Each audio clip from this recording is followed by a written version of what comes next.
안녕하세요. 오늘은 미래엔 기출문제를 한번 같이 풀어보도록 하겠습니다.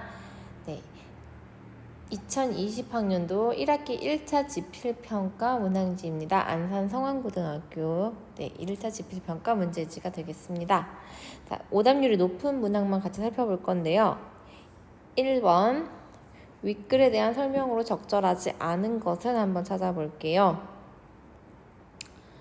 자, 봤더니 윤동주의 쉽게 씌어진 시에 대한 시입니다. 1번 유사한 식구를 반복하여 시상전개에 안정감을 주고 있다라고 했는데, 유사한 식구 반복하는 거 어디 나오냐면요, 여기 나오죠. 창밖에 밤비가 속살거릴 육첩방은 남의 나라, 육첩방은 남의 나라, 창밖에 밤비가 속살거리는데, 여기 부분이 유사한 식구를 반복하고 있는 부분이고, 유사한 문장을 반복하면 시상전개에 안정감이 생깁니다. 그래서 이거 1번 맞는 말이고요.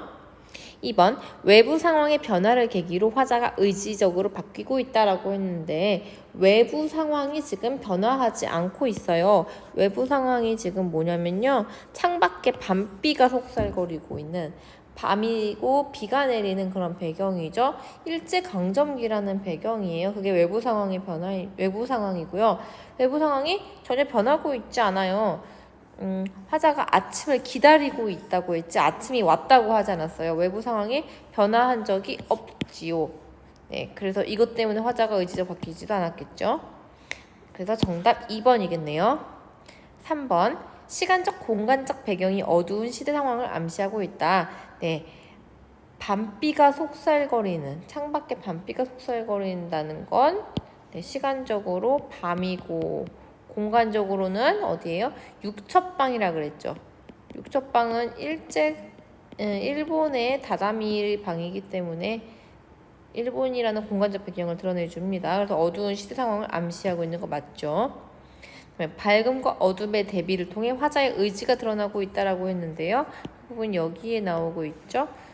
등불을 밝혀 어둠을 조금 내몰고 해서 등불이라는 밝음과 어둠이라는 대비가 드러나고 있고, 이 어둠을 내몰다라고 했기 때문에, 내몰고 싶다라고 했기 때문에 화자의 의지가 드러나고 있죠. 어둠을 이겨내려는 화자의 의지가 드러납니다. 그 다음에요, 나는 다만 홀로 침전하는 것일까? 라는 이 부분에서 하강의 이미지가 드러나고 있죠. 침전, 가라앉는다는 뜻이잖아요. 가라앉는다는 뜻이기 때문에 침전, 하강의 이미지를 사용해서, 그래서 무기력한 화자를 드러내고 있습니다. 그래서 정답 2번이었고요. 자, 3번 문제도 상당히 오답률이 높았습니다. 거의 두 번째로 오답률이 높았던 것 같은데 한번 볼게요. 시어의 의미가 적절한 것은 이라고 했죠. 육첩방, 현실을 극복해 나가려는 시적 화자의 의지와 희망이 아니죠. 육첩방은 공간적 배경이 되고 있는 곳으로 낯설고 구속적인 삶의 공간을 뜻하죠. 그래서 틀렸고, 밤비, 이 밤비가 내리는 상황에서 화자는 이 어두운 시대 상황에서 나는 무엇을 해야 될까라고 생각하는 성찰하는 계기를 마련하게 하죠. 그리고 밤비는 어두운 시대 현실, 부정적 현실을 의미합니다. 2번이 정답이죠. 그 다음에 3번 등불을 밝혀 어둠을 조금 내몰고라고 했기 때문에, 등불은 일제에 맞서는 저항의지, 미래에 대한 희망을 의미합니다. 그래서 내면적 자아와 현실적 자아의 화해라는 말은 틀렸죠. 이 부분에 해당하는 단어는 악수가 되겠죠. 5번도 그래 틀렸죠. 반드시 도래야 할 희망찬 미래, 이거는 아침이에요. 지금 바뀌었죠, 많이. 아침은 시적 화자가 현재 있는 장소이자 화자를 억압하는 공간, 요거는 육첩방에 대한 설명이죠. 그래서 틀렸네요. 여기 현실을 극복해내는 시적 화자의 의지와 희망이라는 이 부분은 등불이 되겠네요. 등불에 대한 설명이죠. 정답 2번이었습니다. 6번에서 많은 학생들이 틀렸습니다. 대부분의 학생들이 틀릴 정도로 아주 어려운 문제였어요. 함정이 아주 많은 문제였는데 한번 같이 볼게요. 윗글의 서술상 특징으로 적절한 것만을 보기 위해서 있는 대로 고른 것은, 윗글이 뭐냐면 소설가 구보씨의 1일이죠. 자, 기억. 서술자가 특정 인물의 시각으로 현대 세태를 서술하였다. 현실 세태를 서술하였다 그랬습니다. 기억 맞는 말입니다. 여기서 서술자가 특정 인물의 시각으로 봤다라는 거는 서술자 등장인물이 아니라 작품 밖에 3인칭 전지적 작가 시점이라는 거고요. 특정 인물의 시점이라는 것은 초점화된 시각을 가지고 있다는 거죠. 초점화된 전지적 작가라는 것을 알 수가 있고요. 현실 돌아가는 모습, 현실 세태를 서술하고 있으니까 뭐 전차도 나오고 당시의 근대 문물들, 백화점, 화신상회 이런 것들도 나오죠.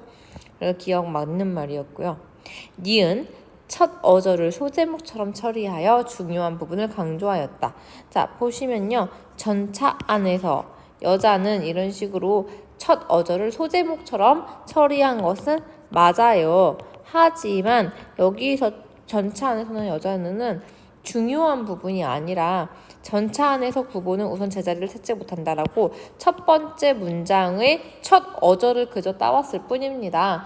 그렇게 해서 좀 더 참신한 시도, 신기한 모습을 보여줘서 당시로서는 다른 사람들한테 이거 정말 참신한 기법인데 라면서 호기심을 불러일으킬 수 있는 그런 표현이었던 거죠. 표현 기법이었던 거죠. 중요한 부분을 강조했다는 게 틀렸어요. 그 다음에 디귿. 만연체 문장의 사용으로 이 부분은 맞습니다. 만연체 문장이 아주 길어지는 문장을 사용한 거 맞는데요. 그렇다고 인물이 생각하는 과정, 사유 과정을 논리적으로 전개한 적 없어요. 의식의 흐름대로 그냥 물 흘러가듯이 자연스럽게 적고 있지 논리적인 건 이 소설 구보씨의 1일에서 거리가 먼 설명이죠. 리을. 현재형 어미를 반복적으로 사용하여 서술적 구보의 심리를 현장감 있게 표현하였다. 이 리을을 맞는 표현이라고 많은 학생들이 착각했는데요. 현재형 어미 반복적으로 사용한 거 맞아요. 그래서 현장감 있게 표현한 것도 맞아요. 근데 뭐가 틀렸냐면 서술적 구보라는 말이 틀렸죠. 이 소설은 3인칭 전지적 작가이지 1인칭 주인공 시점이 아니라고 했어요. 그러니까 서술자는 구보가 아닙니다. 서술자는 구보가 아니라 제3자이죠. 작품 밖의 인물이죠. 그렇기 때문에 틀렸어요. 그 다음에 미음. 쉼표를 빈번하게 사용하여 맞고요. 인물이 세심한 심리 그런 표현할 수 있고 독자 일기 속도에 변화 준 거 맞아요. 이거 학습활동 미래엔 교과서 학습활동에 있던 내용이죠. 정답 2번이었습니다. 다음 7번 문제 볼게요. 구보에 대한 설명으로 적절한 것은 이 문제도 오답률이 높았어요. 1번. 구보는 일제강점기 무기력한 하층 계급이 아니라 지식인의 모습을 보여줍니다. 구보는 일본으로 도쿄로 유학까지 갔다 온 엘리트잖아요. 그렇기 때문에 하층 계급이라고 보기는 어렵습니다. 2번. 구보는 무의미하게 종로 네거리를 걷고 있다가 자신의 나빠진 시력을 저주한다. 이 부분은 맞습니다. 무의미하게 아무 용건도 없이 걷는다고 했어요. 자, 보면은 나오죠? 구보는 종로 네거리 아무런 사무도 갖지 않고 갔어요. 그러다가 한 사내와 마주칠 것 같은 착각을 느끼고 위태롭게 걸음을 멈추죠. 그 순간 시력을 저주했어요. 이런 부분에서 우리가 뭘 알 수 있냐? 구보가 무의미하게 종로 네거리를 걷다가 나빠진 시력을 저주했구나 라는 걸 알 수가 있죠. 그래서 이것도 맞는 말이었고요. 2번이 정답이었습니다. 그 다음에 3번. 구보는 진정한 행복을 찾기 위한 목적으로 전차를 탄 것이 아니라 아무 목적 없이 아무런 사무 없이 탔습니다. 그렇기 때문에 차장이 어디로 갈 거냐고 물었을 때도 대답을 하지 못해요. 내가 왜 그랬는지를 모르기 때문이죠. 물론 구보는 행복해지고 싶어 합니다. 행복이란 단어를 계속 생각해요. 하지만 그런 목적으로 전차를 탔다고 보긴 어려워요. 3번 틀렸죠. 4번. 구보는 고독을 두려워한 적이 있으나 지금은 사람들과의 관계에 상처를 입고 고독을 사랑한다. 아니, 반대죠. 구보는 한때 고독을 사랑한 적이 있다고 생각한 적이 있지만 지금은 고독을 두려워한다라고 얘기를 했습니다.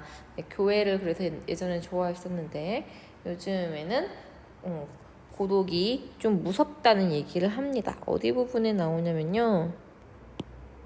여 부분에 나오죠. 일찍이 그는 고독을 사랑한 일이 있었다. 하지만 요사이 구보는 고독을 두려워한다라고 했죠. 이 부분은 틀렸다는 것을 알 수가 있네요. 다음에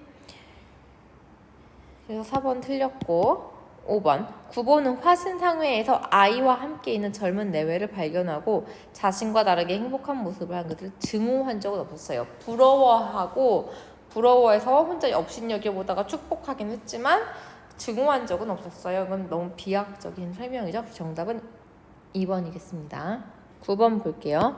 보기를 참고할 때 윗글에서 A에 해당하는 소재로 적절한 것은, 자, 9번은 도시를 돌아다니면서 현실의 풍속과 세태를 관찰하여 조사하고 기록하여 이를 연구하고 전달하려는 고현학적 태도를 보여준다라고 했습니다. 고현학적인 태도 뜻 나왔죠?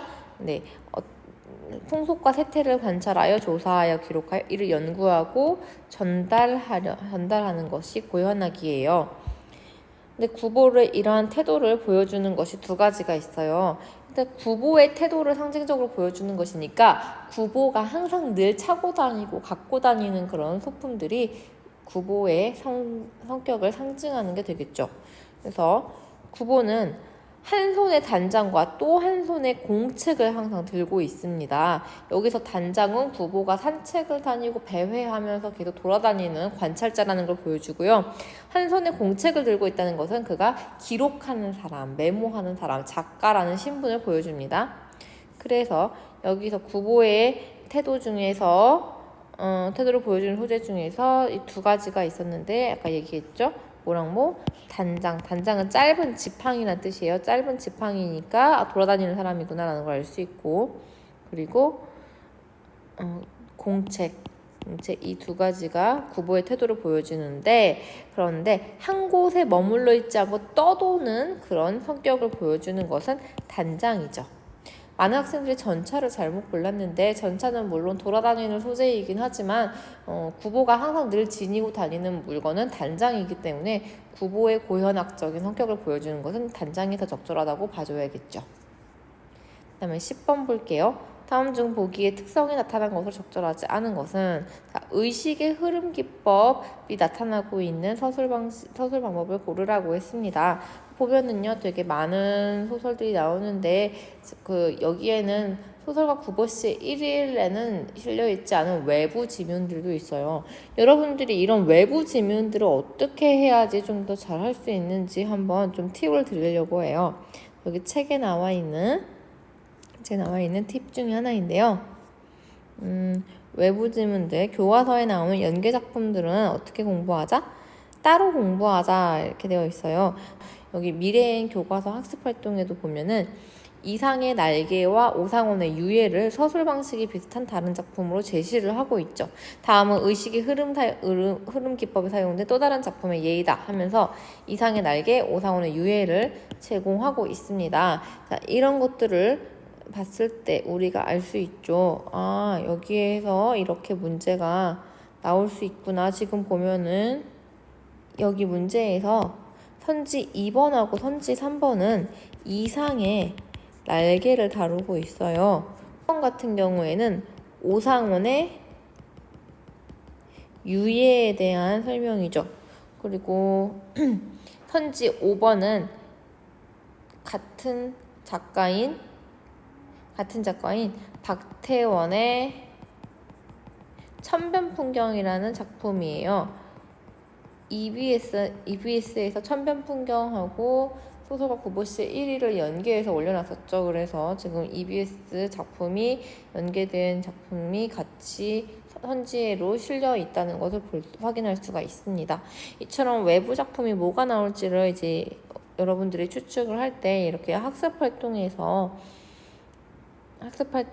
예를 들고 있는 소개하고 있는 학습활동에서 소개하고 있는 이런 작품들을 잘 공부를 하면은 좀 더 도움이 될 수 있지 않을까 생각을 해요. 자, 그러면은 여기서 의식의 흐름 기법이 어떤 건 되고 어떤 건 안 되는지 한번 볼게요. 의식의 흐름 기법이란 등장인물이 보고 듣는 사실보다는 그 사실을 계기로 한 생각이 서술의 중심을 이루어야 됩니다. 자, 생각이 잘 드러나는지 볼게요. 그는 고독을 느끼고 사람들이 있는 곳으로 약동하는 물이 있는 곳을 가고 싶다 생각한다. 그는 눈앞에 경통역을 본다. 그곳엔 마땅히 인생이 있을 게다 추측하네요. 자, 생각하고 있고 추측하고 있죠. 1번 너무나 의식의 흐름 기법입니다. 2번 내가 잠을 깨었을 땐 날이 환히 밝은 뒤다. 나는 거기서 일주야를 잔 것이다. 풍경이 그냥 노랗게 보인다. 뭐 여기까지는 눈앞에 보인 관찰 내용이라고 할 수 있어요. 근데 그 다음 그 속에서도 나는 번개처럼 아스피린과 아달린이 생각났다. 아스피린, 아달린, 마르크, 말사스, 마도로스, 아스피린, 아달린 그냥 생각난 대로 막 떠들고 있네요. 의식의 흐름 기법이네요. 그다음에 3번 보면요. 이때 뚜 하고 정오 사이렌이 울었다. 사람들은 모두 내 활개를 펴고 내 날개를 펴고 닭처럼 푸드덕거리는 것 같고 사람들은 닭같이 푸드덕거리는 것 같고 그다음에 대리석과 지폐와 잉크가 부글부글 끓고 수선을 떨고 하는 것 같은 찰나 그야말로 현란을 극한 정오다. 나는 불현듯 겨드랑이가 가렵다. 아 그것은 내 인공의 날개가 돋았던 자국이다. 이거 관찰이라기보다는 등장인물의 생각이죠. 내 날개가 돋았던 자국이야. 나는 지금 겨드랑이가 왠지 가려운 느낌인 것 같아. 사람들이 닭처럼 푸드덕거려. 다 생각이죠. 약간 관찰이라기보다는 그냥 현실적인 사건과 객관적인 장면이라기보다는 등장인물의 주관적인 생각이죠. 그러니까 이것도 의식의 흐름 기법이 맞겠네요. 그다음에 4번 나는 빨가벗은 채 추위에 살이 빨간이 얼어서 흰두길에 걸어간다. 수발의 총성 나는 그대로 털썩 눈 위에 쓰러진다. 이윽고 붉은 피가 하얀 눈을 호젓이 물들여간다. 그 순간 모든 것은 끝나는 것인다. 놈들은 멋쩍게 총을 다시 거꾸로 둘러매고 본대로 돌아들어간다. 사실 여기까지만 봤을 때는 나한테 벌어진 일들을 그냥 의식의 흐름에 따라서 생각하는 것 같아요. 그냥 시간 순서대로 내가 생각나는 대로 내가 겪은 일을 쭉 나열하는 것 같아 보이는데 근데 그 뒤에 보면은 발에 눈을 털고 추위에 손을 비벼가며 방 안으로 들어들 갈 테지 이 부분은 자신이 생각하고 추측하는 미래에 있을 장면이잖아요. 이 부분은 좀 등장인물의 생각 부분이라고 볼 수 있어요. 의식의 흐름 기법입니다. 또한 오상훈의 유예 같은 작품은 의식의 흐름 기법의 대표작이기 때문에 더더욱 의식의 흐름 기법이 쓰였을 거라는 걸 염두에 두고 읽어야 됩니다. 그 다음에 5번 그는 눈을 들어 이번에는 빨래터 바로 위 천변의 나무장 간판이 서 있는 곳을 바라보았다.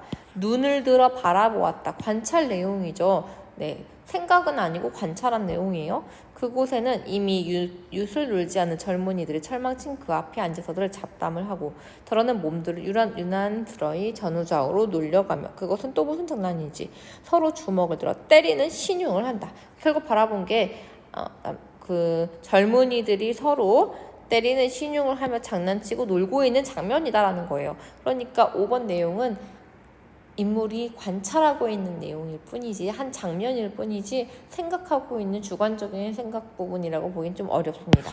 5번이 그래서 정답입니다. 11번 문제 풀어볼게요. 가에 대한 설명으로 적절한 것은? 이라고 했습니다. 자, 가가 뭐냐면 최치원의 제가야산 독서당이라는 시입니다. 1번 선지를 보면요. 청각적 심상을 사용하여 선경후정의 시상전개를 보이고 있다라고 했습니다. 청각적 심상을 사용하여 선경후정의 시상전개 방식. 자, 어디에 나오고 있냐면요. 여기서 첩첩한 돌 사이로 미친 듯 내뿜어. 자, 폭포가 미친 듯이 소리를 내뿜으며 달리는 소리가 나오고요. 또 시비하는 소리, 사람 말소리, 봉우리에 울리고 있는 소리, 흐르는 물의 소리, 네, 이런 것들을 전부 다 청각적 심상이라고 볼 수 있죠. 그다음에 돌 사이로 흐르는 물이 미친 듯이 내뿜으면서 봉우리에 울리고 있고 사람 말소리가 잘 안 들리고 있다는 이 부분은 경치를 감상하는 내용이에요. 그런데 시비하는 소리가 뒤에 들릴까봐 무서워서 일부러 흐르는 물로 온산을 두르게 했다라는 것은 자신의 내면 세계에 대한 얘기이죠. 나는 분쟁과 갈등을 일삼는 속세의 소리가 싫어. 나는 속세와 단절되고 싶어. 라는 내면 세계예요. 그렇기 때문에 정서를 뒤에서 얘기하고 있습니다. 선경 후정의 시상 전개를 보이고 있죠. 그래서 정답은 1번입니다. 그 다음에 2번을 보면요. 서리적 표현을 사용했다고 하는데 서리적 표현 사용되지 않았습니다. 네, 괜히 질문을 하고 있는 게 답을 정해놓고 질문하는 게 서리적 표현인데 질문하는 문장이 없죠. 그다음에 3번 삼원보의 전통적 율격. 지금 이거 한시잖아요. 이게 한자로 되어 있는 시인데 무슨 율격이 필요하겠습니까? 아니죠. 그래서 3번 틀렸고. 그다음에 4번 한글 창제 이전 한문 문학 작품으로 민족적 정서, 이거 여기까지 맞아요. 한글 창제 이전 한문 문학 작품으로 맞아요. 민족적 정서와 상상력이 드러나지만 이것도 맞아요. 한국 문학이라고 볼 수는 없다. 그렇지 않습니다. 한글이 창제되기 이전에 우리 문학 작품들이 한문으로 많이 사용되었기 때문에 그런 문학들도 어쩔 수 없이 문자를 빌려온 것에 불과하다 해서 우리의 문학으로 보고 있습니다. 그래서 4번 틀렸고요. 그다음에 5번 자연물의 속성을 활용하여 시상을 펼치고 있는까지는 맞습니다. 자연물의 속성, 흐르는 물이나 이런, 그래서 시상을 펼치고 있는 건 맞는데 7원 율시의 한시가 아니지요. 7원인 건 맞는데 이게 1, 2, 3, 4, 4줄짜리잖아요. 네 줄짜리 시는 율시가 아니라 뭐다? 절구이다. 그래서 틀렸죠. 7원 절구라서 틀렸습니다. 12번 기역에서 미음에 대한 설명으로 적절한 것은, 자, 기역이 뭐냐면요, 흐르는 물입니다. 흐르는 물, 이거 12번 많은 학생 틀렸고요. 1번이나 2번이라고 하는 학생들이 많아요. 근데 1번 틀렸죠. 자연에 묻혀 사는 화자의 유유자적한 삶이 아니라 여기서 흐르는 물은 뭐다? 시적 화자와 속세를 단절시키는 존재, 자연의 소리를 의미하죠. 그래서 틀렸고요. 2번 니은 떠나는 인연을 붙잡으려는 화자의 안타까움이 드러난다. 뛰어가 밧줄을 잡아다 배를 맨다라고 했어요. 떠나는 인연을 붙잡으려고, 지금 인연이 떠나간다는 얘기 없었습니다. 이제 막 사랑을 시작하고 있는데 무슨 벌써 인연이 떠나요. 그래서 이것은 인연이 떠나가지 않도록 사랑을 확실히 붙들어 매려고, 사랑하는 사람과 인연을 확실히 맺기 위해서 지금 뛰어가 밧줄을 잡아맨 거지 떠날까 봐 붙잡은 게 아니에요. 그래서 이거 2번 틀렸죠. 3번 디귿. 자, 디귿. 별 그럴 일도 없으면서 넋놓고 앉아있다가 이미 떠나간 사랑으로 인해 망연자실한 화자의 절망감이 드러나고 있다? 아니죠. 여기서 호젓한 부둣가에서 넋놓고 앉아있는 건 헤어지고 난 후가 아니라 사랑이 찾아오기 이전에 그냥 아무 생각 없이 있던 자기 자신입니다. 그 사랑은 우연히 찾아온다는 걸 얘기해주기 위해서 이렇게 넋놓고 조용한 바닷가에 앉아있었는데, 항구에 앉아있었는데 그때 나왔다는 거죠. 일단 떠나간 인연, 떠나간 사람 전부 다 틀린 설명이죠. 리을. 구름과 빛과 시간과 함께하는 배라고 했어요. 여기서 구름과 빛과 시간은 배를 둘러싼 세계, 즉 사랑하는 사람을 둘러싸고 있는 주변 환경이라고 볼 수 있습니다. 이 잔잔한 바닷물 위에 구름과 빛과 시간과 함께 떠있는 배라고 했으니까 화자가 대상인 배를 둘러싼 주변 환경마저도 전부 다 사랑의 대상으로 인식하여서 그런 구름과 빛과 시간도 함께 메워진다고 생각을 하게 됩니다. 그리고 그것은 사랑하는 사람을 둘러싸고 있는, 나와 함께 인연을 맺게 되는 소중한 사랑의 대상이죠. 그래서 3번 정답입니다.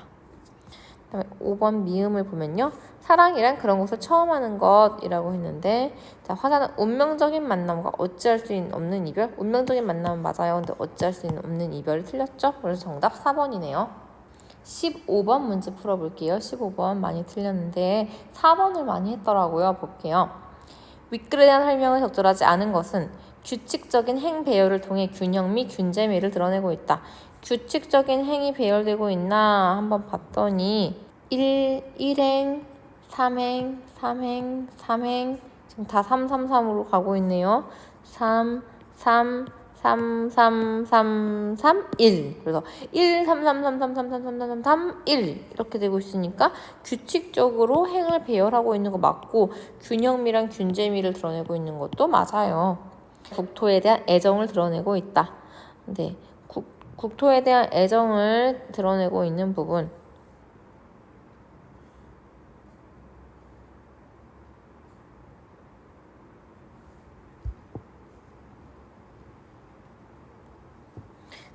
네.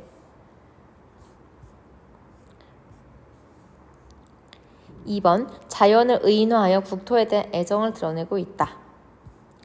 고맙게 잘 자란 보리밭아, 간밤 자정이 넘어 내리던 고운 비로 너는 삼단 같은 머리를 감았구나. 내 머리조차 가뿐하다. 이 부분이 의인화를 통해 국토에 대한 애정을 드러내고 있는 부분이라 볼 수 있습니다. 보리밭은 밭이니까 땅이고 국토이죠. 그런데 그 밭이 비가 내려서 머리를 감았고 내 머리조차 가뿐하다고 해서 비로 물을 머금은 땅을 보면서 느끼는 기쁨, 가뿐함을 보여주고 있어요. 그래서 애정이 드러나죠. 2번 맞고요. 3번에서 많이 학생들이 맞는 설명인 줄 알았을 텐데요. 향토적인 이미지가 아주 많이 나와요. 향토적인 이미지 어디 나오냐면 종다리, 구름, 보리밭, 도랑, 나비, 제비, 맨드라미, 들막꽃, 아주까리, 기름, 호미, 흙. 자, 이런 것도 향토적 이미지인데 이 향토적 이미지를 사용한 건 맞지만 계절의 변화를 나타낸 적은 없습니다. 그래서 3번이 정답이죠. 공감각적 심상을 통해 봄이 온 들판에서 느끼는 즐거움을 드러내고 있다. 공감각적 심상으로 어떤 게 나오고 있냐면 푸른 웃음이라는 단어가 나오죠. 이 푸른 웃음에서는 웃음이라는 단어를 통해 즐거움을 보여주고 있고 푸르다라는 말을 통해서 봄이 온 들판에서 느끼는 감정을 얘기하고 있어요. 그래서 4번은 맞는 말이죠. 5번 대조적 시어를 활용하여 일제강점기 민족의 현실에 대한 절망감과 서러움을 효과적으로 드러내고 있다. 네, 푸른 웃음, 푸른 울음에서 웃음과 울음은 서로 대조적인 시어이죠. 이것을 통해 서러움, 일제강점기에 봄이 온 들판조차도 즐겁지만은 않고 서러운 그런 감정을, 절망감과 서러움을 효과적으로 드러내고 있습니다. 그래서 5번은 맞는 설명이고 정답 3번이 되겠죠? 16번 볼게요. 윗글에 대한 감상으로 적절한 것만을 고른 것은 자연에 동화된 시적 화자의 모습 나타납니다. 3단 같은 머리를 감았구나. 내 머리조차 가뿐하다. 이 부분에서 나타나고 있고요. 또 나는 온몸에 풋내를 띠고 해서 자연에 동화된 시적 화자의 모습이 나타납니다. 여기요. 나는 온몸에 풋내를 띠고 온몸에 풀내음새를 띈다는 부분. 그리고 여기 부분에서 너는 3단 같은 머리를 감았구나. 내 머리조차 가뿐하다. 이 부분에서 자연에 동화된 시적 화자의 모습이 나타납니다. 니은 모성적 이미지를 활용해 국토에 대한 애정을 드러내고 있다라고 했는데요. 맞는 말이죠. 살찐 젖가슴과 같은 부드러운 이 흙을 발목이 치도록 밟아도 보고 이런 부분에서 여성적이고 모성적인 이미지가 드러나고 있습니다. 3번 디귿 화자는 자신의 감정을 표출하지 않고 라고 했는데 감정을 표출하고 있어요. 네가 끌었느냐 누가 부르더냐 답답어라 말을 해다오 해서 답답어라 라는 표현에서 감정이 직접적으로 표출되고 있습니다. 그래서 디귿 틀렸고요. 그 다음에 리을 대칭 구조를 통해 시적 화자의 의식 변화를 효과적으로 드러낸다라고 했는데 일단 이 시는요 1연하고 마지막 연이 서로 대응하고 2연과 마지막에서 두 번째 연이 비슷하고 3연과 뒤에서 세 번째 연이 또 비슷해요. 대칭 구조를 하고 있는 거 맞고요. 그 다음에 화자의 의식이 처음에는 봄은 올까 회의적이었다가 들판에서 즐거움을 쭉 느끼고 이제 꿈 같은 곳에서 즐거움을 쭉 느끼고 자연과 하나가 되고 이런 모습들도 보여주다가 그러다가 내 혼은 지금 어디로 가고 있는가 우습다 이렇게 얘기를 하고 울음도 느끼고 서러움도 느끼고 이제는 봄조차 뺏기겠다고 절망까지 하죠. 더 의식이 변화하는 모습을 보여주고 있습니다. 그래서 리을은 맞는 말이죠. 그러면 미음을 보면요. 1연에서 시적 화자는 현실을 부정적으로 인식했으나 봄을 맞이한 들을 통해 현실을 긍정적으로 인식하며 시상을 마무리한다. 마지막에서 들을 빼앗겨 봄조차 빼앗기겠네 라고 했잖아요. 봄조차 빼앗기겠다라는 거는 긍정적으로 인식한 게 아니라 부정적으로 인식하면서 시상을 마무리하고 있는 거죠. 그래서 틀린 표현이고 정답은 그래서 기억, 니은, 리을 3번이 되겠습니다. 17번 문제 풀어볼게요. 윗글의 푸른 웃음, 푸른 울음과 보기의 문장에서 공통적으로 사용되는 표현 기법이 쓰이지 않은 것은 얻는다는 것은 곧 잃는다는 것이다. 얻는다는 것, 곧 잃는 것 서로 반대되는 모순되는 문장이 함께 있죠. 역설법이네요. 푸른 웃음과 푸른 울음도 웃음과 울음이라는 서로 모순된 존재가 함께 있기 때문에 역설법입니다. 자, 1번 분분한 낙타, 결별이 이룩하는 축복에 쌓여. 결별이 이룩하는 축복? 아니, 헤어지는 건 슬픈데 어떻게 축복이야? 말이 안 되죠. 역설법이네요. 1번은 네, 표현기법이 쓰였고, 2번 이것은 소리 없는 아우성, 소리 없는 아우성. 아우성은 시끄러운데 어떻게 소리가 없어요? 말이 안 되죠. 역설법이에요. 그다음에 찬란한 슬픔의 봄. 네, 슬픈데 어떻게 아름답게 찬란하게 빛날 수 있어요? 역시 역설법이죠. 한 줄의 시는커녕 단 한 권의 소설도 읽은 바 없이 그는 한평생을 행복하게 살며 많은 돈을 벌었고 높은 자리에 올라 이처럼 훌륭한 비석을 남겼다. 4번은 역설법이라기보단 반어법이죠. 한 권의 소설도 읽은 바도 없고 정말 무식하게 살았고 돈만 버는 그런 삶을 살았어요. 그리고 높은 자리에 올라 훌륭한 비석을 남겼다는데 사실 훌륭하지 않은 거죠. 그래서 이건 반어법이지 역설법이라고 보기 어렵네요. 그래서 정답 4번이었고요. 그 다음에 님은 갔지만 나는 님을 보내지 아니하였습니다. 갔으면 간 거지. 갔으면 보낸 거지. 이걸 어떻게 보내지 않았다고 얘기해요. 역설법이죠. 말이 안 됩니다. 그래서 정답 4번이네요. 나는 18번 문제 풀어볼게요. 18번은 정답이 4번이에요. 그러니까 갑, 을, 무가 적절하게 대답을 했고 나머지는 적절하지 않은데 많은 학생들이 5번을 선택했어요. 그러니까 정에서 헷갈렸던 거죠.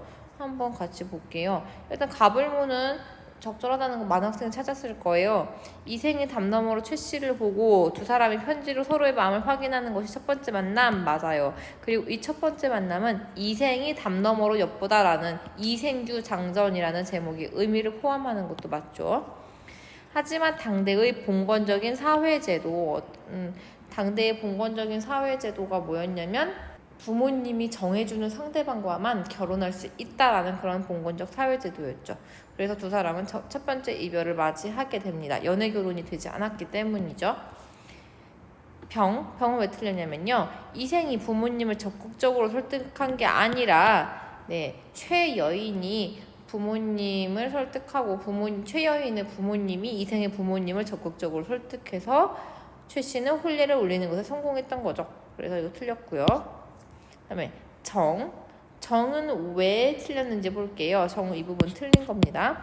근데 많은 학생들이 맞았다고 착각했어요. 홍건적의 난이 일어나 이로 인해 최 씨가 죽음을 맞게 됩니다. 까지는 맞아요.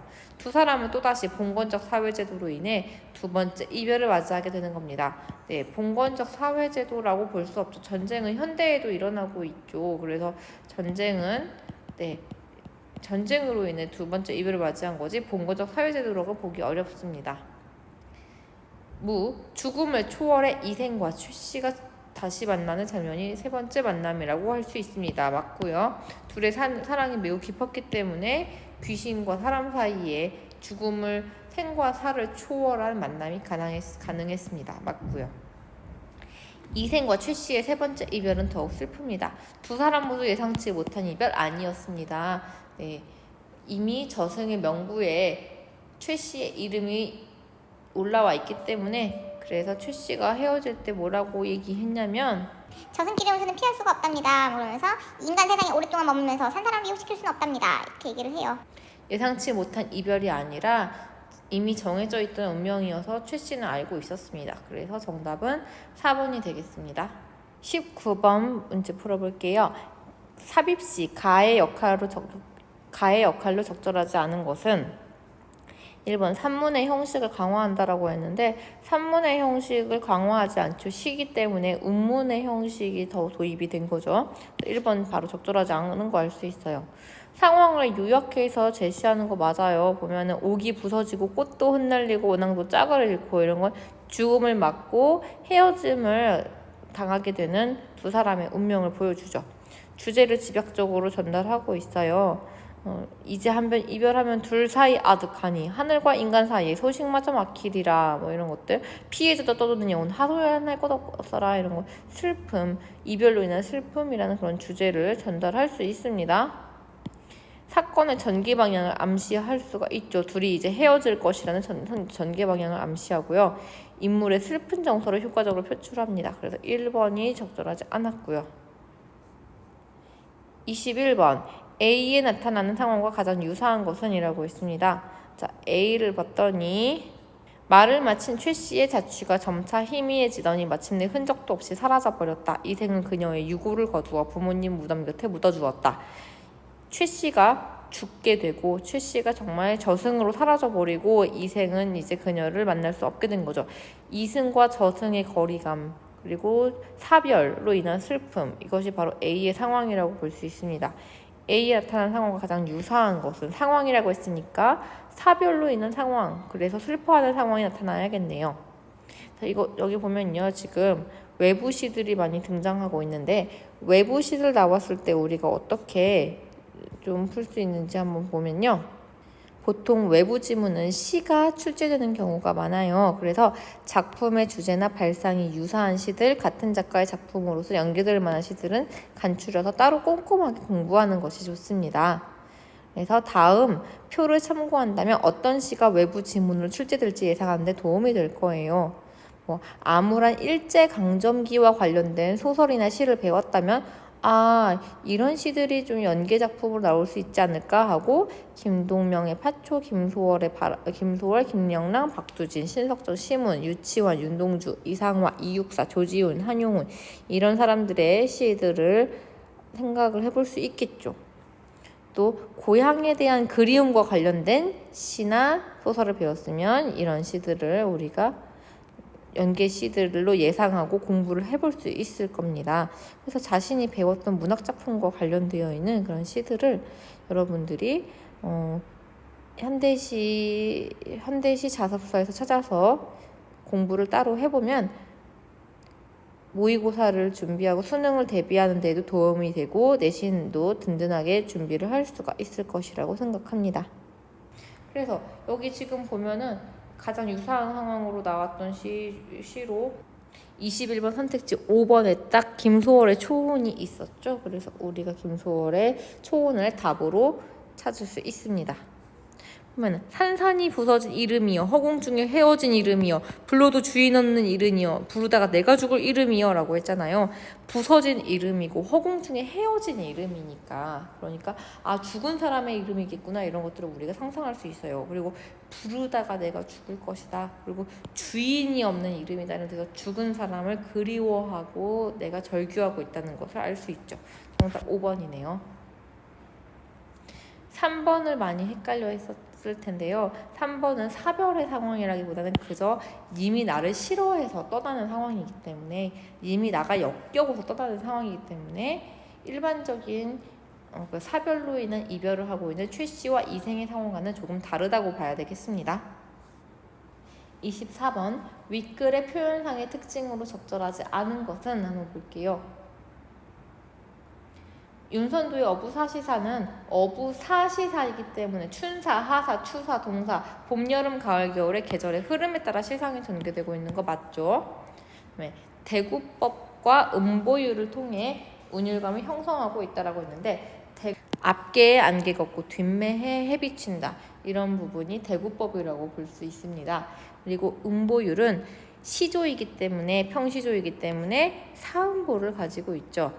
앞개에 안개 걷고 뒷매에 해 비친다, 네 개의 음보로 나뉠 수 있죠. 그래서 사음보 맞습니다. 음보율이 있죠.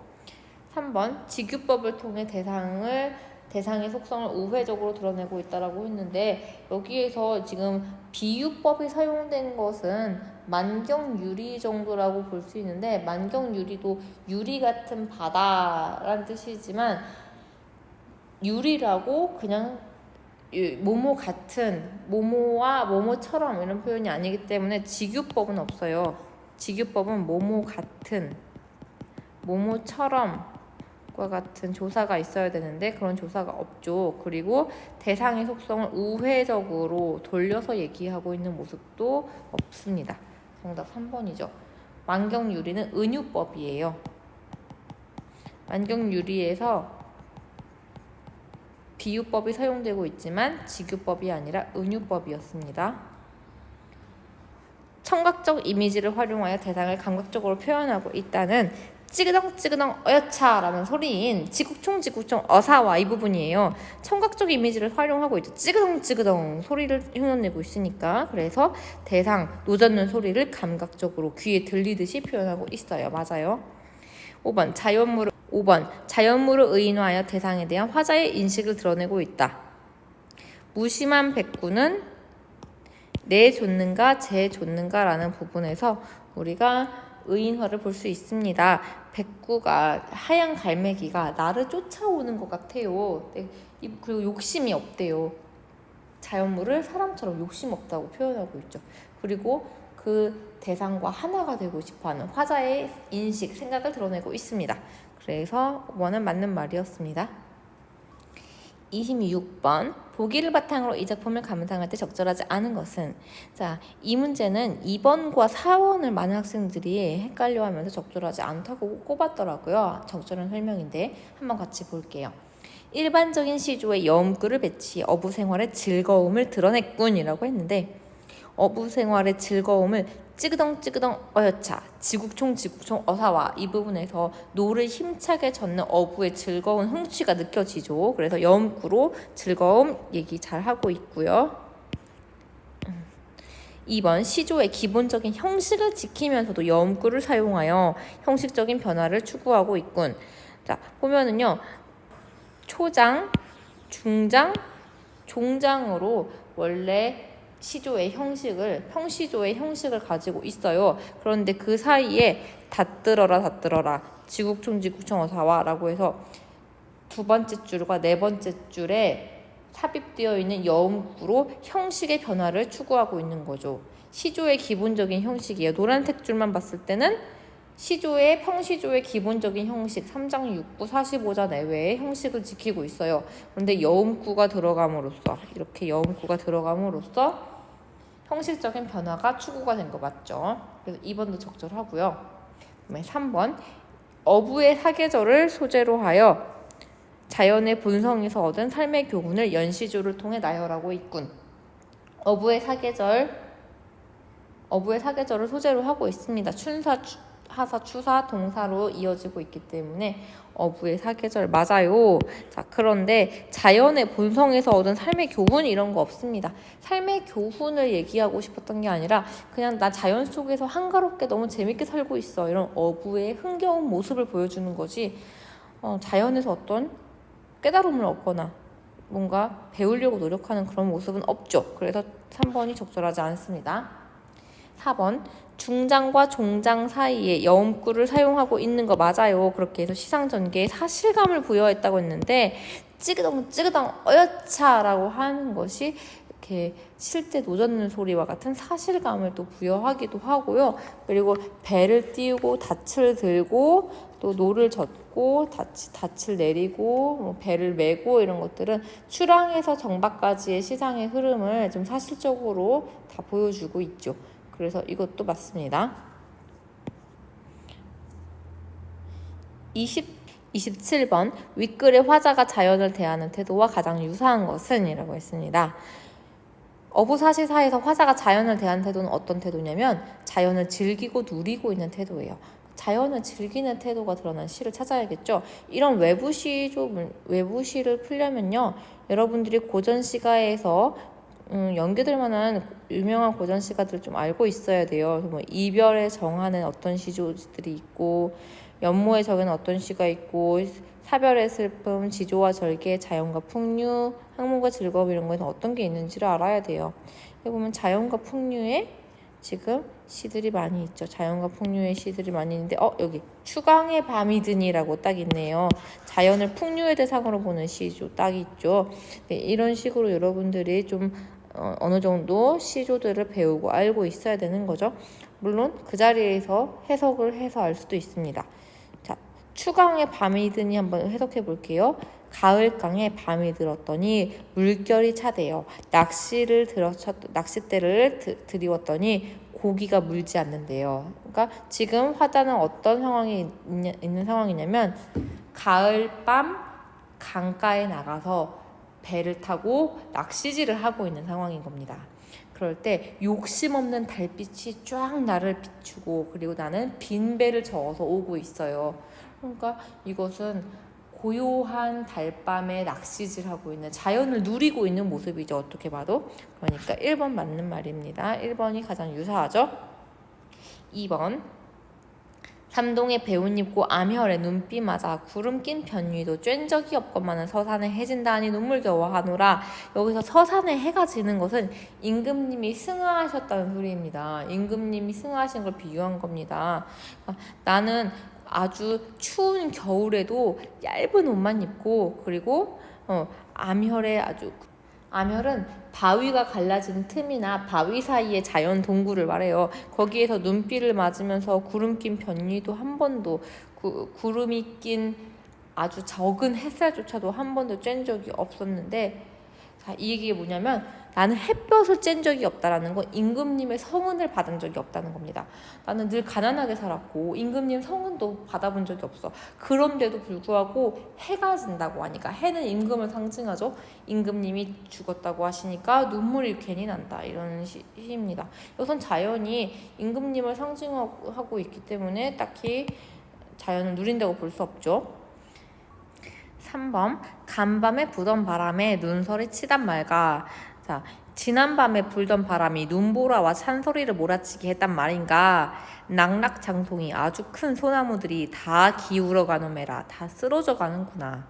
하물며 아직은 못다 핀 꽃들이야 말해 무엇하겠느냐, 일러 무슨 말이오, 이렇게 얘기했어요. 자, 이것은 단종이 즉위한 후에 숙부인 수양대군이 왕이 찬탈했던 계유정난이라는 사건을 풍자하고 있는 시입니다. 그래서 작가가 그 비참한 사실을 한탄하며 읊은 작품이죠.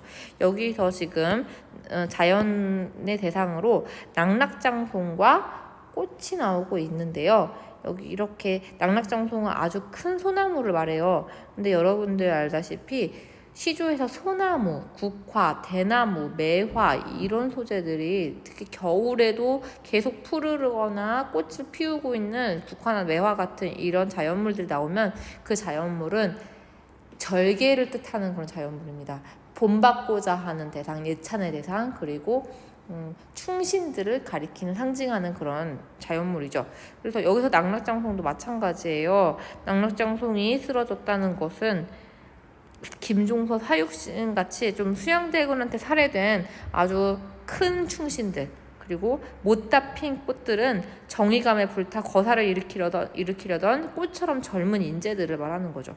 이렇게 큰 신하들도, 정말 유명하고 아주 그 힘있던 그런 김종서 같은 거목들도 다 쓰러지는데, 그런데 하물며 힘없는 꽃들이야 오죽하겠느냐. 그래서 계유정난으로 쓰러져간 많은 사람들을 이제 추억하면서 쓴 시라고 볼 수 있겠죠. 그래서 3번도 역시 자연을 즐기고 있다고 보기 어렵네요. 그 다음에 4번 볼게요. 바람이 눈을 몰아다가 산창에 부딪히니, 산속의 집 창문에 부딪히니 찬 기운이 집 안으로 새어 들어와서 잠든 매화, 고요히 잠자고 있는 매화를 침노하니 함부로 건드리는구나. 아무리 어루려 허인들, 아무리 얼어 죽이려고 해도 매화가 가지고 있는 봄뜻이야 빼앗을 수 있겠느냐, 앗을 쏘냐 빼앗을 수 있겠느냐라는 그런 시입니다. 네, 이것은 안민영이 쓴 시로 스승 박효관의 산방에서 이제 미녀들과 더불어서 타고 노래를 부를 때 박효관이 가끔 매화가 방 안에 피어있는 것을 보고 안민영이 쓴 그 8개의 시 중에서 하나입니다. 깊은 산속에서 가시지 않은 겨울바람이 차가운 눈을 몰고 오고 이미 봄이 시작되었다는 것을 알리는 매화를 어찌할 수 없다는 그런 내용이죠. 찬바람이 아무리 매화를 얼게 만들려고 해도 봄이라는 대자연의 섭리는 결국에 오게 되어서 매화가 그 꽃을 피우려는 봄의 뜻이 있는데 그 봄의 뜻을 빼앗을 수 없다는 겁니다.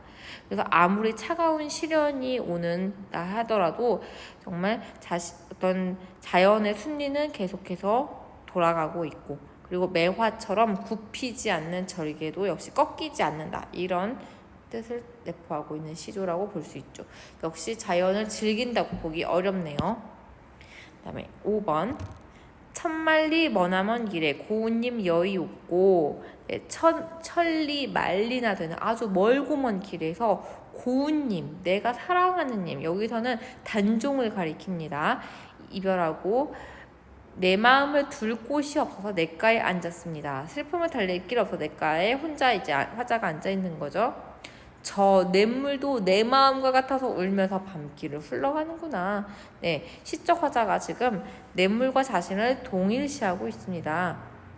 또 이 시는요, 세조가 단종 왕위를 빼앗은 후에 이제 영월로 유배를 시켰잖아요. 그러면서 이제 폐위된 단종이 유배될 때 왕방연이라는 사람이 의금부 도사로서 이제 단종을 호송하는 역할을 담당했어요. 어린 임금을 홀로 유배지에 두고 오는 그 슬프고 울적한 심정을 이제 담은 그런 시조라고 볼 수 있습니다. 여기서 냇가는 나의 슬픈 마음을 감정이입하고 있는 대상이라고 볼 수 있겠죠. 역시 자연을 즐기고 있는 게 아니네요.